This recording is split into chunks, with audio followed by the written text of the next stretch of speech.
done, Cyberpunk 2077 is coming this April, and we're here to talk a little bit about it. Hello, I'm Ash, Lady Insanity for some of you, and welcome back to my channel. In a sea of battle royales and live service games, it's been hard to find RPGs that are single-player centric, have extremely customizable characters, and are of AAA quality.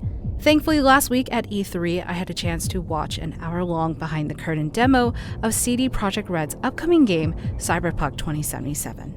And as far as I'm concerned, the game knocks it all out of the park. So I'm here to share my findings with you in the most comprehensible and digestible ways possible. There's a lot here to unpack, so a few things before we get started. This video contains almost no spoilers up until I talk about the demo's story. I'll warn you when that time comes, but timestamps are in the description if you'd like to skip between the different gameplay elements we'll discuss. Everything you see and hear is a recreation from my notes and memory, but because the game is in pre-alpha, the game is still subject to change. That all said, let's get started.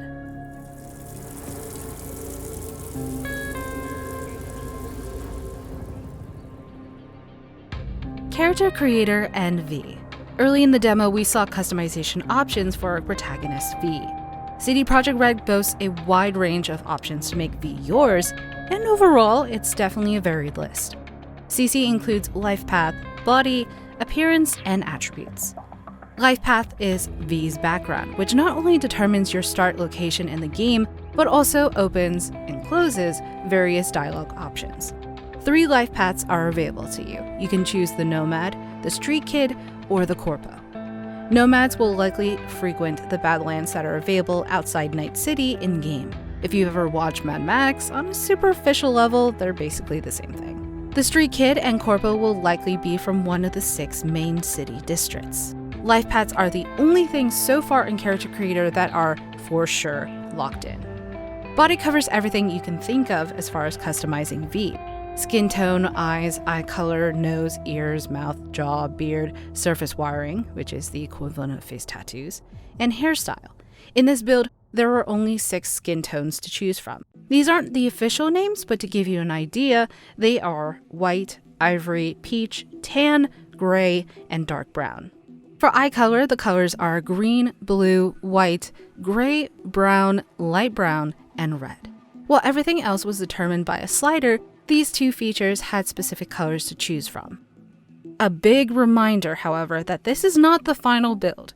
Matter of fact, PC Gamer recently had an article that showed off a version of the character creator that was very different from what I saw in the demo. I'm not sure what's more current, but since the game does come out in April, the character creator will likely change dramatically by that time. Moving on. For appearance, I unfortunately did not get to see much of this during the demo, but confirmed via other interviews, there is the option of choosing your body type. It sounds closer to how The Sims 4 handles gender, where you can pick and choose between feminine or masculine attributes, such as your physical parts or the voice that you have. As far as attributes, the big 5 are body, intelligence, reflexes, technical, and cool. Yes, cool. Because in Night City, there are only 3 things: power, glamour, and body modification. These attributes do contribute to your actual stats for combat and dialogue options. What's not part of Character Creator but will be essential in molding your gameplay is the talent tree, the set of abilities you'll be able to improve along your journey as V. These also open up different dialogue options depending on your level. In no particular order, the current list has handguns, rifles, blades, hacking, shotguns, two-handed, melee, athletics, engineering, snipers, cold blood, and assassination. These correlate to the big 5 attributes I mentioned earlier as well. And out of everything I've mentioned so far, these are likely the ones to change up before launch. Let's take a few apart. Hacking. Between the events of Cyberpunk 2020 and 2077, a catastrophic event forced the government to cut off a large section of cyberspace with something called the Black Wall. Because of this, different sections of Night City are often connected to a local subnet. As V, you will be messing with these subnets and their access points to control almost anything. Robots, turrets, cameras, even gym equipment. On one side, you can upload malware programs as quick hacks for strategy or combat uses. On the other, there is a hacking minigame to access the earlier mentioned access points.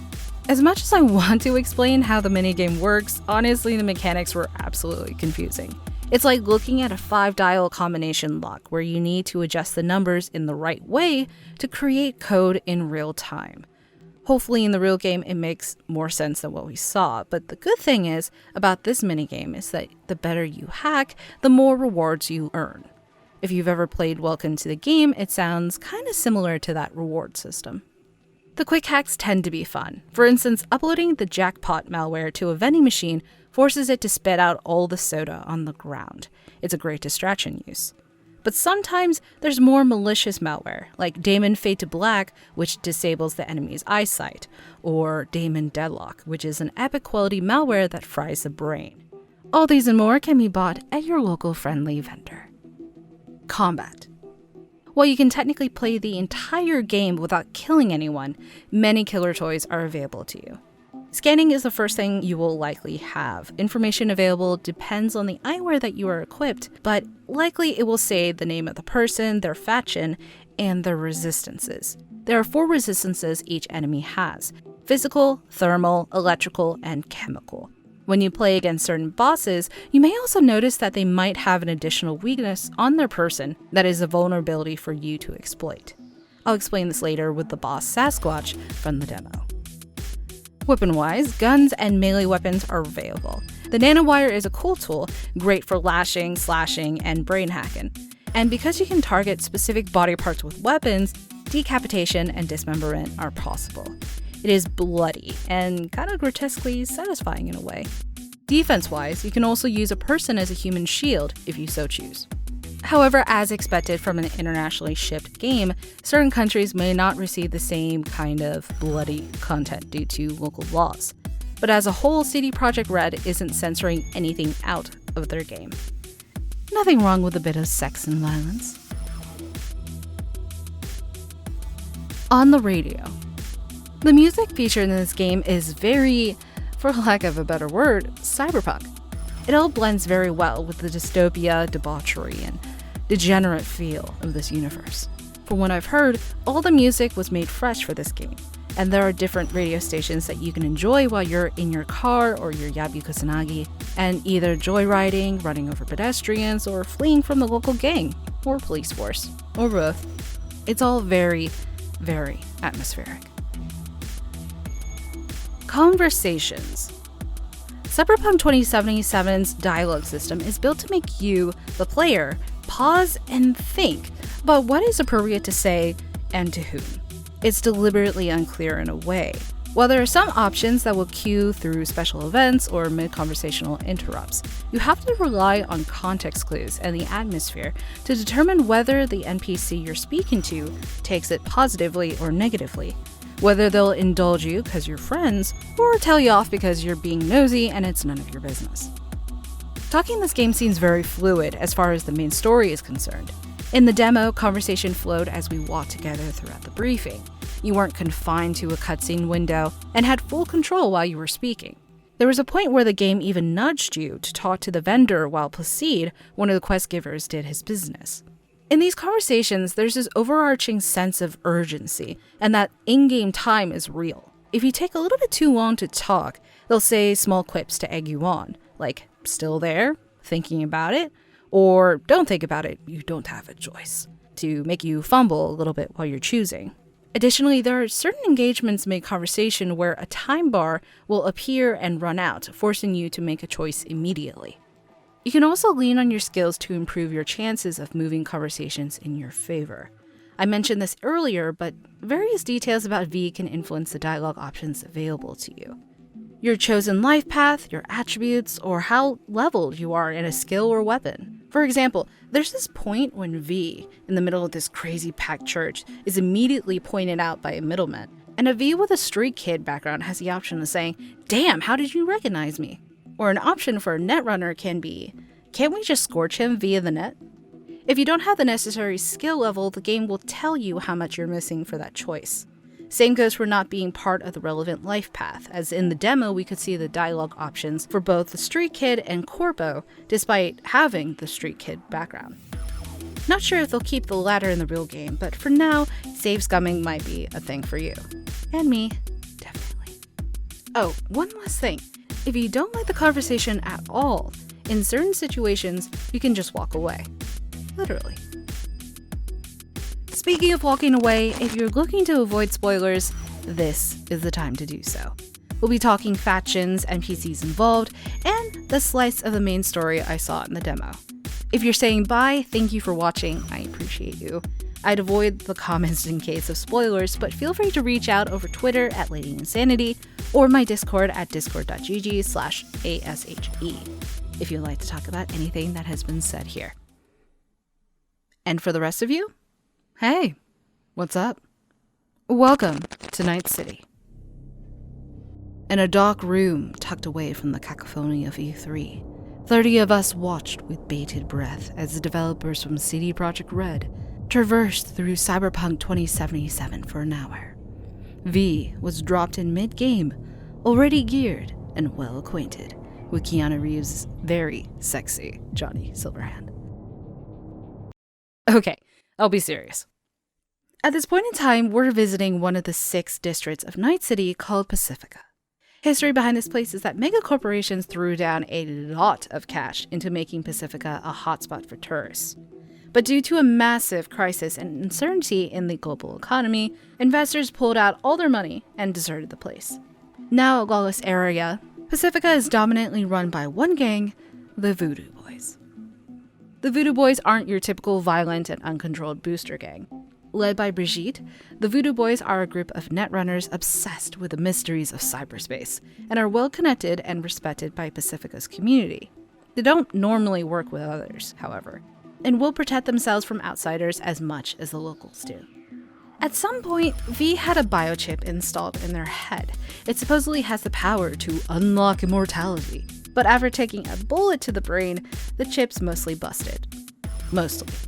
What's left is a digital ghost only V can see, the manifestation of Johnny Silverhand, the band Samurai's famous rocker boy who died in the year 2024. Though the devs have not yet explained how we got to this point, both Johnny and V are looking for Alt Cunningham, a legend among legends, the famous netrunner who was the first to digitalize her consciousness 50 years ago. And a less impressive yet important fact explaining some of his behavior, Johnny's ex-girlfriend. To find Alt, the one lead they have is the Voodoo Boys leader, Brigitte.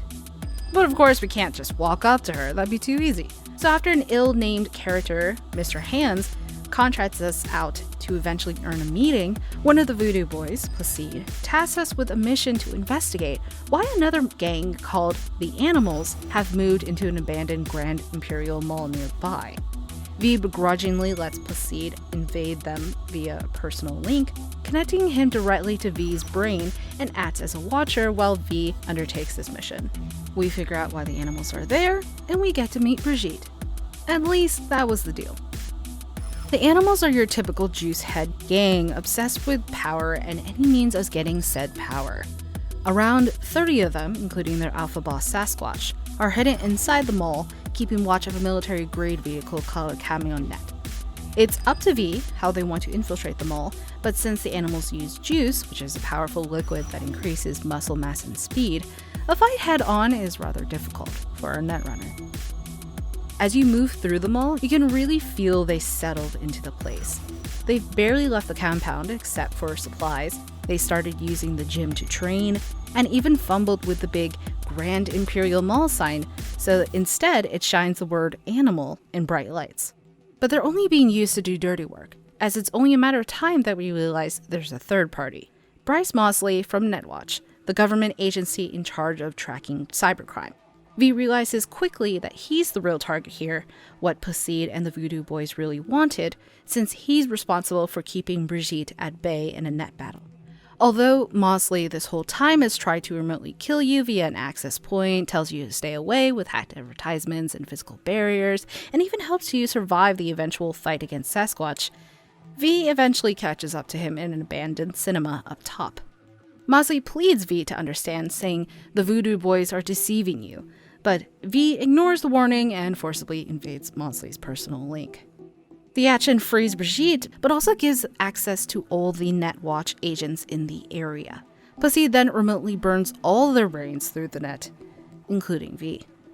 Or, well, at least tries to. V wakes up next to a dead Mosley and a pissed off Johnny, confirming that Pussy did try to kill V off as well, believing V was nothing more than a simple ranyon.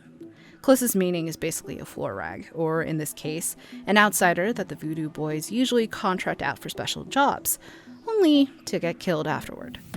According to Johnny, the biochip added another level of ICE, or basically security program protection, that prevented V from getting fried. V decides to pay another visit to Placide and set things straight. With a right hook. Then V finally gets to meet Brigitte. She realizes V is more than your average ranyon, and knows not only what the biochip is, but also that V can see Johnny. She decides to securely talk with you inside cyberspace, assigning V to protectors Leon and Jean Kitty during this process, and having V sit in a tub of ice to prevent brain overheating. In cyberspace, this is where Brigitte and V do their trade. Brigitte wants everything to know about the biochip, and V wants a chat with Old Cunningham. But to reach her lies beyond the black wall, the barrier that blocks the rest of cyberspace, that only a few have been able to penetrate. And as we get an uncomfortably close pan-up of the black wall, the demo ends, the lights turn on, and we're back in the real world.